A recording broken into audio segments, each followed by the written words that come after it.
Pengerjaannya Bismillahirrahmanirrahim. Assalamualaikum warahmatullahi wabarakatuh. Waalaikumsalam warahmatullahi wabarakatuh. Selamat pagi teman-teman semuanya. Pagi. Kami dari kelompok 5 akan mempresentasikan materi mengenai teori kebahasaan struktural. Sebelumnya, kami akan memperkenalkan diri terlebih dahulu. Perkenalkan, nama saya Elsa Aurelstari dengan NPM 23211006. Perkenalkan, nama saya Adi Setianisa dengan nomor pokok mahasiswa 23211070. Perkenalkan, nama saya Fianisa Rizky-Rahman dengan NPM 232120. Perkenalkan, nama saya Amanda Naila Sabila dengan NPM 2321212062. Baik, terima kasih. Selanjutnya, pengertian dari teori kebahasaan secara struktural yang akan disajikan oleh materi pertama. Kepada Anis, silakan.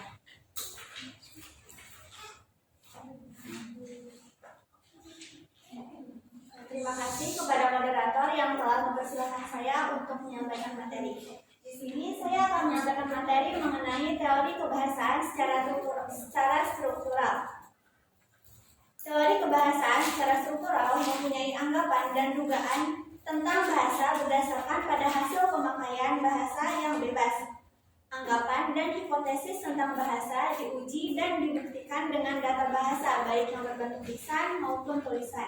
Selain itu, fakta dan data bahasa diberi kemungkinan untuk dapat dijadikan sumber penciptaan teori-teori bahasa yang bersifat umum dan spesifik.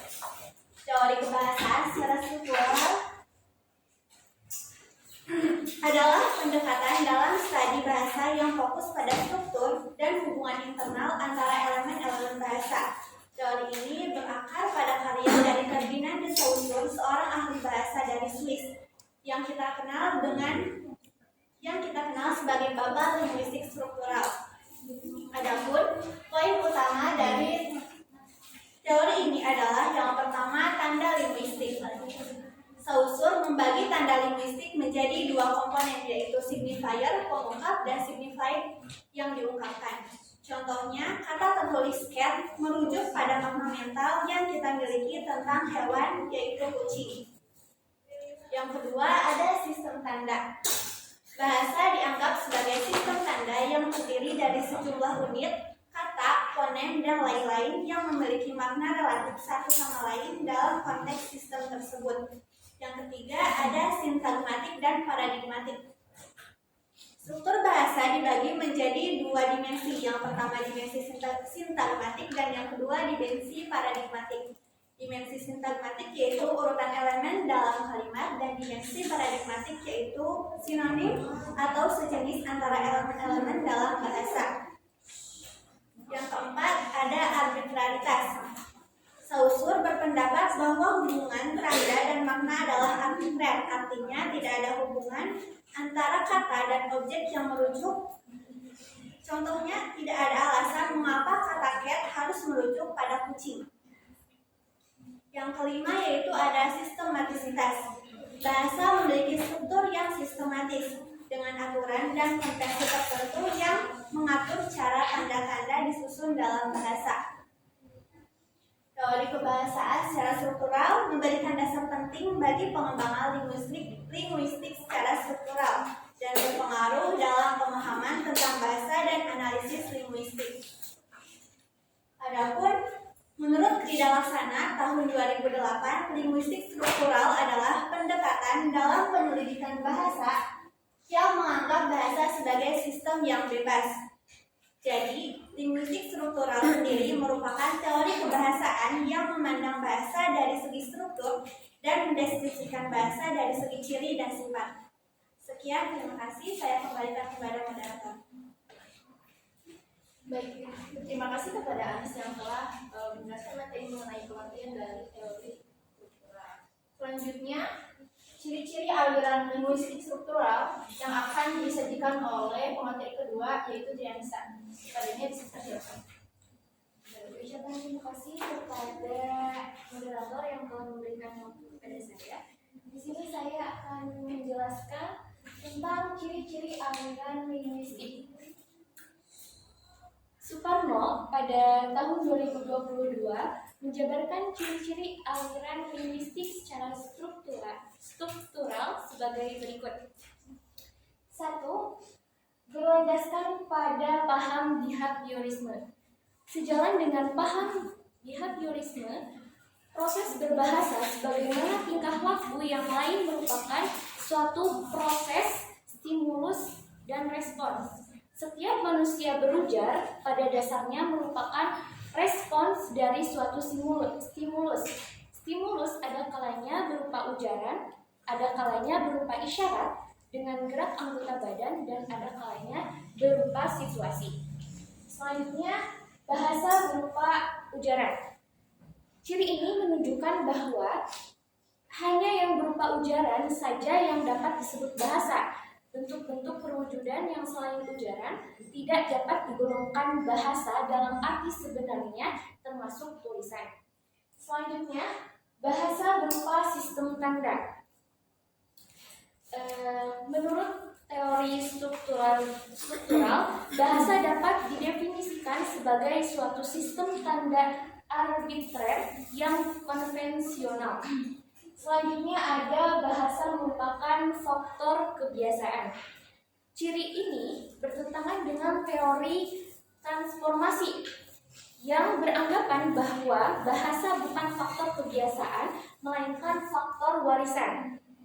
Teori struktural menganggap bahwa walaupun manusia mempunyai warisan untuk berbahasa, tetapi tanpa dibiasakan atau dilatih, manusia tidak dapat berbahasa.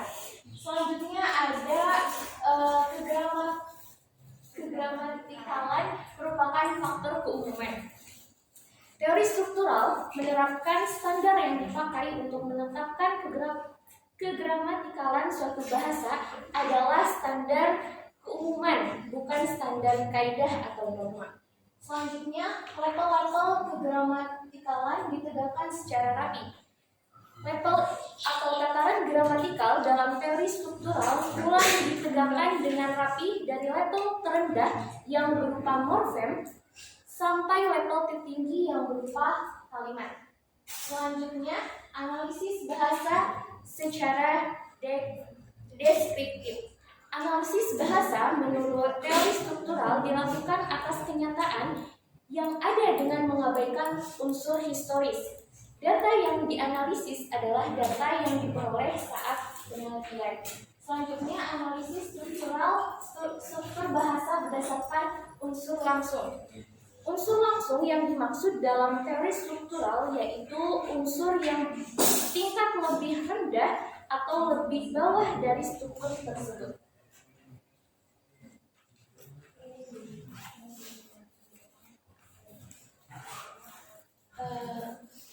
Selanjutnya, tokoh-tokoh aliran linguistik struktural yaitu Ferdinand de Saussure.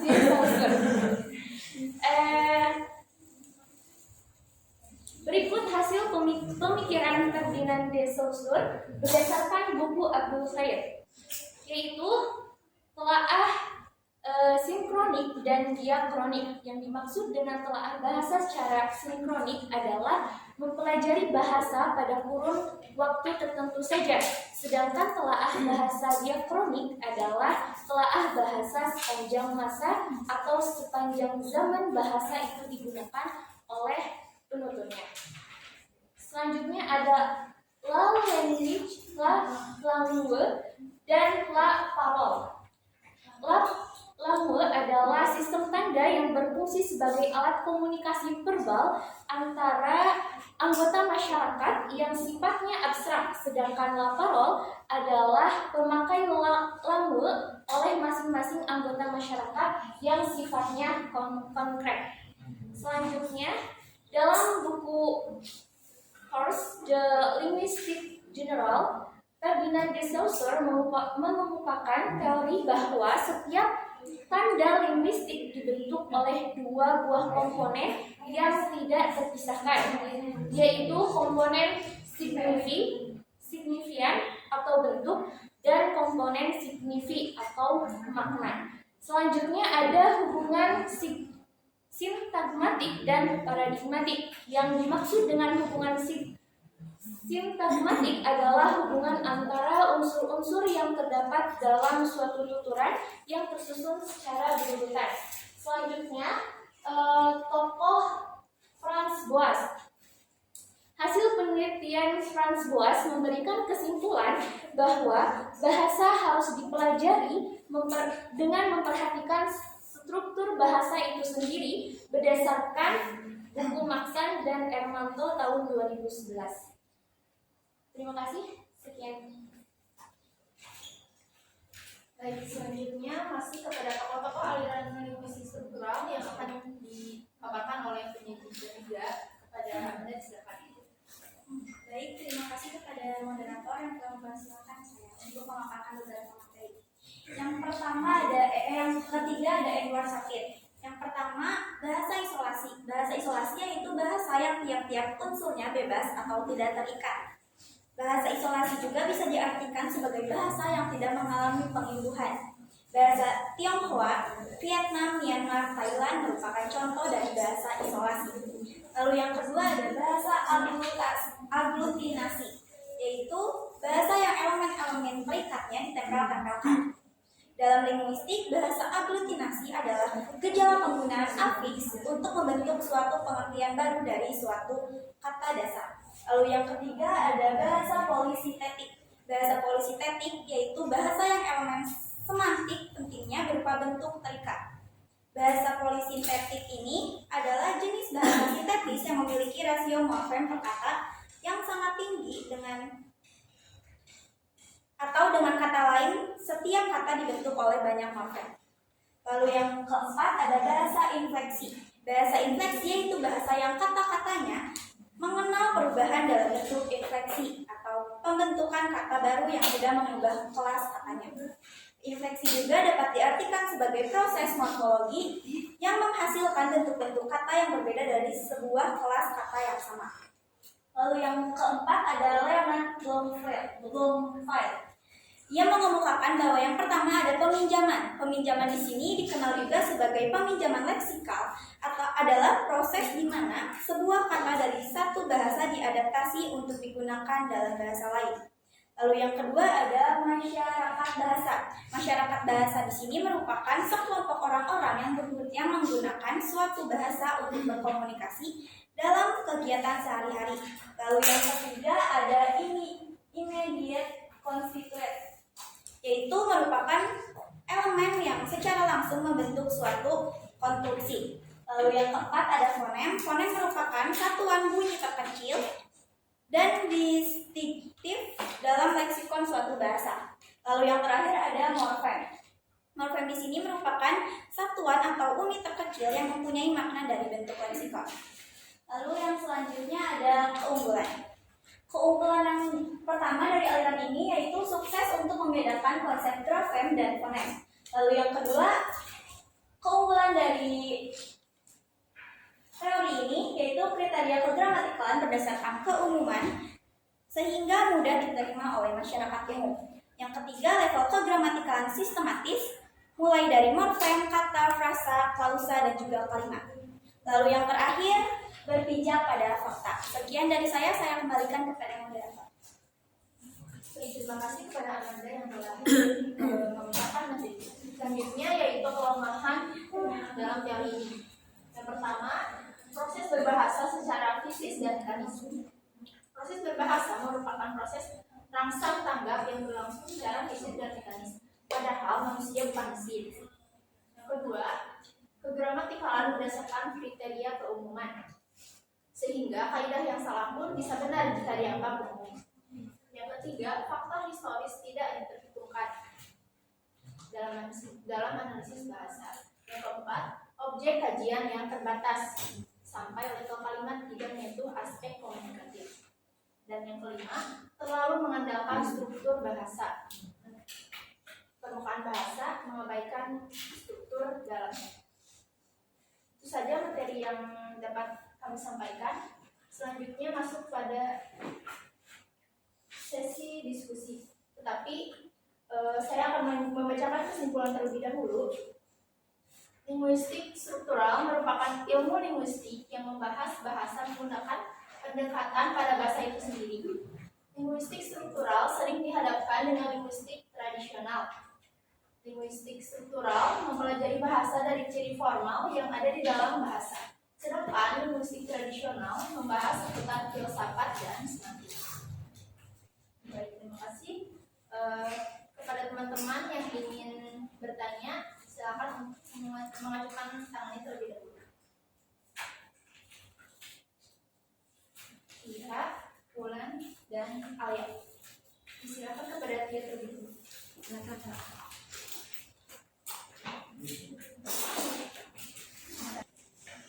Baik, bismillah. Perkenalkan, nama saya Tia Nurhayati dengan NPM 23212104. Saya ingin bertanya, tadi kan disampaikan, dijelaskan mengenai keunggulan. Yang nomor 1 itu aliran ini sukses membedakan konsep grafen dan fonem.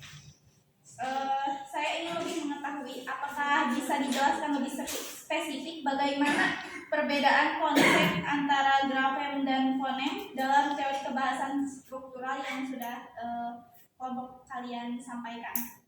Apakah sudah jelas? Baik, terima kasih. Baik, selanjutnya kepada Saudara Wulan, silakan. Bismillahirrahmanirrahim. Assalamualaikum warahmatullahi wabarakatuh. Waalaikumsalam warahmatullahi wabarakatuh. Izin memperkenalkan diri, nama saya Wulan Sufiana Permata dengan NPM 2321210339. Sebelumnya terima kasih kepada moderator yang telah mempersilahkan saya untuk mengajukan pertanyaan. Minggu kemarin kita membahas mengenai teori kebahasaan tradisional, dan kali ini yang dibahas mengenai struktural. Pertanyaan saya, apa sih perbedaan yang sangat signifikan dari kedua teori kebahasaan tersebut? Terima kasih. Assalamualaikum warahmatullahi wabarakatuh. Waalaikumsalam. Baik, selanjutnya kepada Saudara Alia, silakan. Baik, terima kasih sebelumnya pada moderator. Perkenalkan, nama saya Alia Sandria dengan nama pokok mahasiswa 2321210446. Dari tokoh-tokoh aliran linguistik struktural ada Ferdinand de Saussure yang mengemukakan bahwa hubungan sigmatik dan paradigmatik. Nah, apakah ada contoh perbedaan dari hubungan itu yang bisa kita aplikasikan di kehidupan sehari-hari? Baik, terima kasih kepada teman-teman yang sudah mengajukan pertanyaan. Izinkan saya untuk membacakan pertanyaan tersebut. Dari Saudara Tia, apakah bisa dijelaskan lebih spesifik perbedaan antara grafik grafen dan fonem?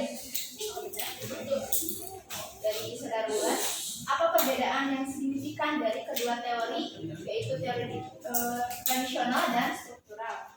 Nah, dan terakhir dari Saudara Alia, apakah ada perbedaan dari perbedaan hubungan sintagmatik dan paradigmatik? Baik, terima kasih. Izinkan teman-teman saya untuk berdiskusi terlebih dahulu. Baik teman-teman, pertanyaan dari Saudara Tia akan dijawab oleh Amanda. Izin menjawab, Saudara Tia.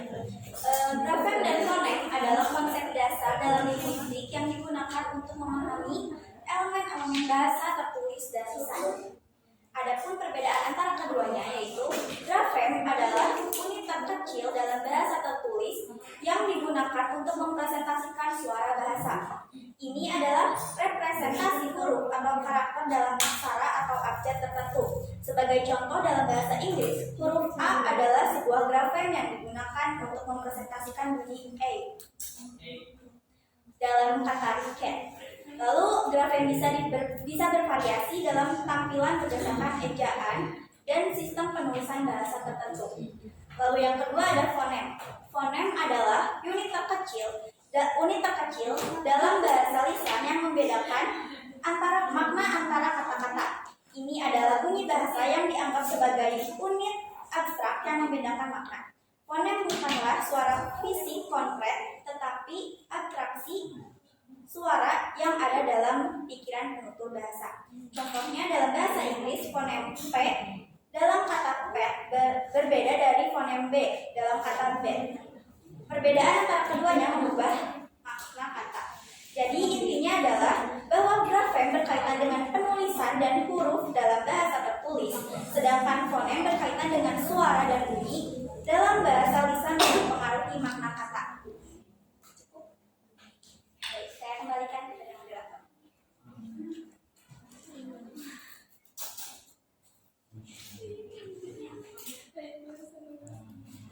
Baik, itulah tadi jawaban dari Amanda.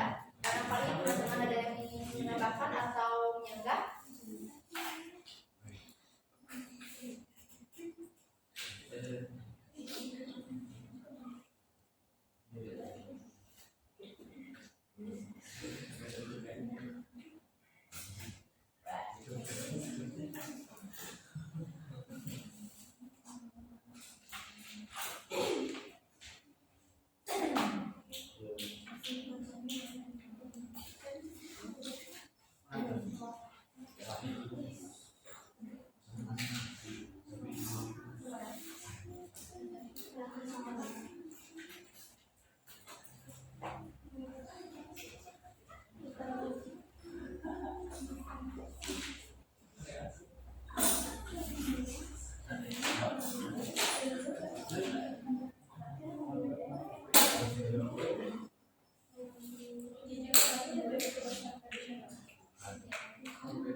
Baik, selanjutnya pertanyaan dari saudara Alia yang akan dijawab oleh Priyanisa.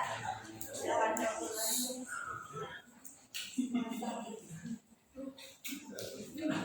Baik, di sini saya akan menjawab pertanyaan dari Alia. Apa hubungan sintagmatik dan paradigmatik dan contoh dalam kehidupan sehari-hari? Perbedaan utama antara kedua konsep ini adalah bahwa hubungan sintagmatik berkaitan dengan susunan atau urutan kata dalam kalimat, sementara hubungan paradigmatik berkaitan dengan kata yang memiliki peran yang sama dalam konteks tertentu dan dapat saling menggantikan. Dalam kehidupan sehari-hari, pemahaman konsep ini dapat membantu kita mengenali bagaimana struktur kalimat dan pilihan kata mempengaruhi makna dan ekspresi komunikasi kita.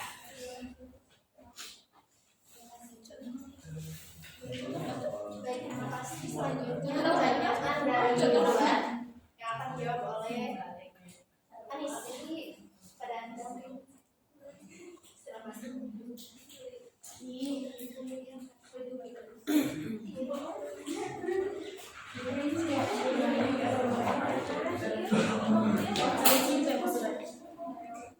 Baik, di sini saya akan menjawab pertanyaan dari saudara Bulan yang pertanyaannya apa perbedaan yang signifikan antara teori kebahasaan tradisional dan teori kebahasaan kultural. Untuk perbedaan yang signifikannya itu ada dari segi pendekatan, metode analisis, dan fokus utama. Sumbernya dari buku Course in General Linguistics karya Ferdinand de Saussure sendiri, di mana di poin pendekatan, kebahasaan tradisional cenderung lebih deskriptif, berfokus pada aspek historis, sastra, dan kultur bahasa. Teori tradisional ini sering mengkaji tata bahasa, sastra, dan aspek estetis bahasa. Sedangkan untuk kebahasaan struktural, bahasa ini dari sudut pandang yang lebih sistematis dan struktural. Ini lebih berorientasi pada analisis struktural bahasa dan lebih cenderung ke ilmu sosial. Sedangkan untuk poin metode analisisnya, kebahasaan tradisional lebih kepada sastra, analisis historis bahasa, dan penekanan pada nilai artistik. Sedangkan struktural lebih kepada morfologi, sintaksis, fonologi, dan semantik. Dan yang ketiga ada di poin fokus utamanya. Untuk kebahasaan tradisional, fokus utamanya itu makna, ekspresi sastra, dan aspek kualitatif bahasa. Sedangkan struktural, fokus utama pertamanya itu kepada struktur dan hubungan antara elemen-elemen bahasa. Boleh diterima?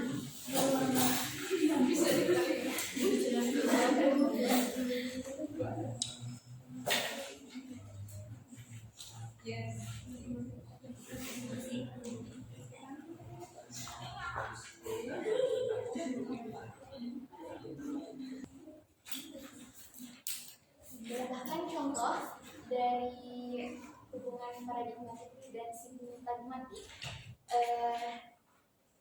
yang pertama ada aspek intralinguistik, yaitu dalam fonologi, ada juga dalam aspek ekstralinguistik, ada dalam semantik atau relasi makna.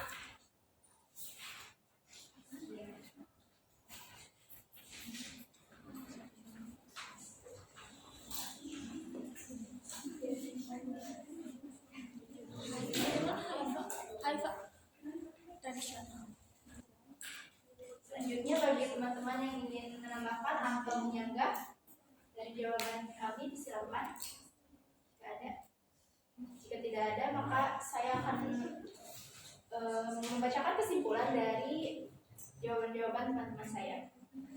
Yang pertama, intinya adalah bahwa grafen berkaitan dengan penulisan dan huruf dalam berbahasa tertulis, sedangkan fonem berkaitan dengan suara dan bunyi dalam bahasa lisan yang mempengaruhi makna kata.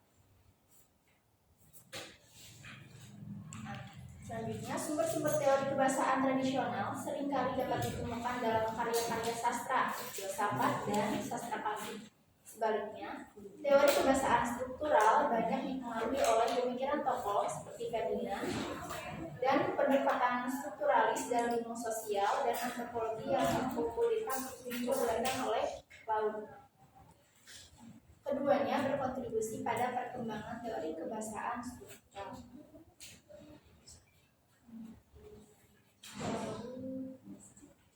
Nah, perbedaan antara